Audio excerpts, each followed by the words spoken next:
Bapak, Ibu, saudara-saudariku yang terkasih dalam Tuhan kita Yesus Kristus, salam jumpa kembali. Selamat hari Minggu kami sampaikan kepada Anda sekalian. Kiranya berkat Allah yang Maha Kuasa senantiasa melimpah di dalam hidup kita. Hari Minggu 8 Maret 2020 adalah hari Minggu Prapaskah kedua. Marilah kita mendengarkan dan merenungkan bacaan-bacaan kitab suci. Bacaan pertama diambil dari kitab Kejadian pasal 12 ayat 1 sampai 4a.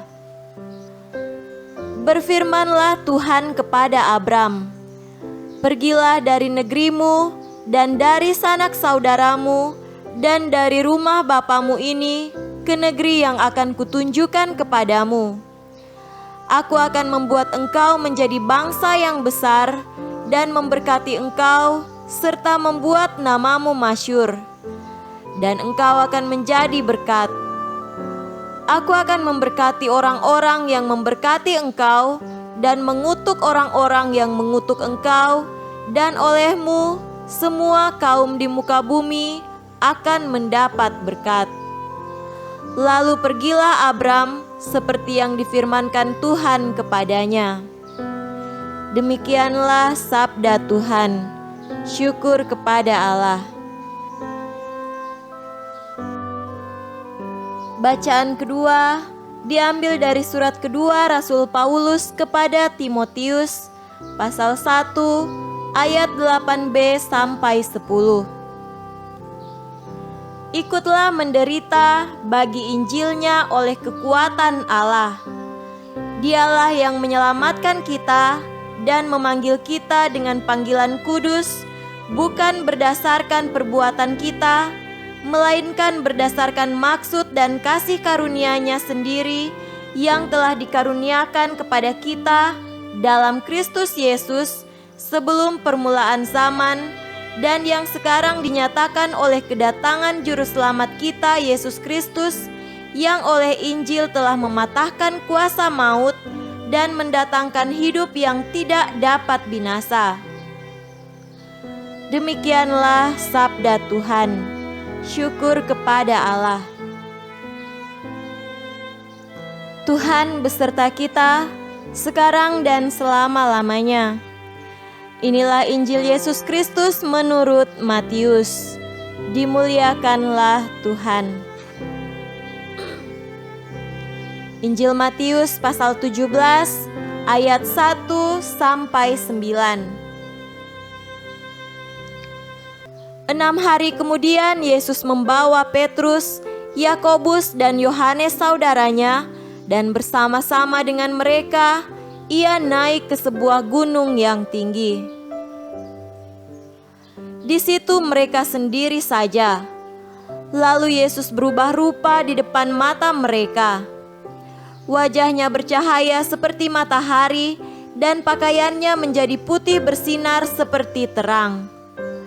Maka nampak kepada mereka Musa dan Elia sedang berbicara dengan Dia. Kata Petrus kepada Yesus, "Tuhan, betapa bahagianya kami berada di tempat ini. Jika Engkau mau, biarlah kudirikan di sini 3 kemah, 1 untuk Engkau, 1 untuk Musa, dan 1 untuk Elia." Dan tiba-tiba sedang ia berkata-kata, turunlah awan yang terang menaungi mereka, dan dari dalam awan itu terdengar suara yang berkata, "Inilah anak yang kukasihi, kepadanyalah aku berkenan, dengarkanlah dia." Mendengar itu tersungkurlah murid-muridnya, dan mereka sangat ketakutan. Lalu Yesus datang kepada mereka dan menyentuh mereka sambil berkata, "Berdirilah, jangan takut." Dan ketika mereka mengangkat kepala, mereka tidak melihat seorang pun kecuali Yesus seorang diri. Pada waktu mereka turun dari gunung itu, Yesus berpesan kepada mereka, Jangan kamu ceritakan penglihatan itu kepada seorang pun sebelum Anak Manusia dibangkitkan dari antara orang mati. Demikianlah Injil Tuhan. Terpujilah Kristus.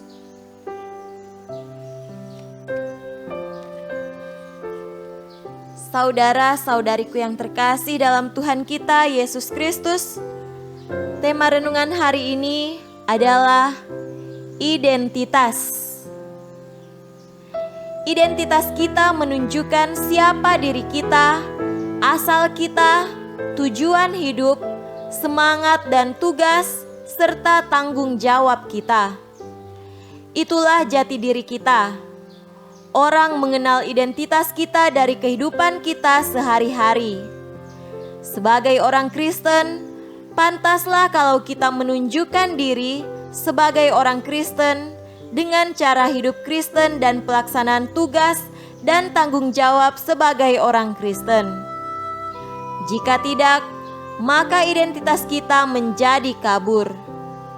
Tampillah sebagai orang Kristen yang benar dan sejati, dengan sikap, perkataan, dan tindakan yang sesuai dengan nilai-nilai Injil, yaitu beriman, berpengharapan, dan memiliki kasih yang dalam. Saudaraku terkasih, di sebuah gunung yang tinggi yang dikenal sebagai Gunung Tabor, Yesus berubah rupa. Wajahnya bercahaya seperti matahari dan pakaiannya menjadi putih bersinar seperti terang. Identitas Yesus sebagai anak Allah tampak di sana, diperkuat dengan suara dari dalam awan yang berkata, "Inilah anak yang kukasihi, kepadanyalah aku berkenan, dengarkanlah dia." Identitas ini disaksikan oleh 3 orang penting di antara para murid, yakni Petrus, Yakobus, dan Yohanes, yang mewakili kelompok orang dalam Perjanjian Baru. Sedangkan kelompok dari Perjanjian Lama diwakili oleh 2 orang penting, yakni Musa dan Elia. Identitas inilah yang ditunjukkan dan dilaksanakan Yesus selama hidupnya, hal yang sejak awal sampai akhir selaras. Yesus menunjukkan identitasnya dalam kehidupan. Sebaliknya dari apa yang dilakukan Yesus, orang memahami bahwa Yesus sebagai Ia yang datang dari atas.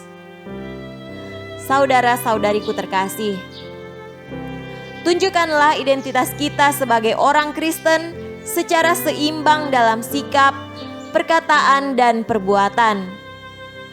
Paulus menegaskan bahwa identitas kita sebagai orang yang terpanggil itu bukan berdasarkan perbuatan kita, tetapi berdasarkan maksud dan kasih karunia Allah. Abraham pun atas cara yang sama menyandang identitasnya dalam ketaatannya kepada Allah.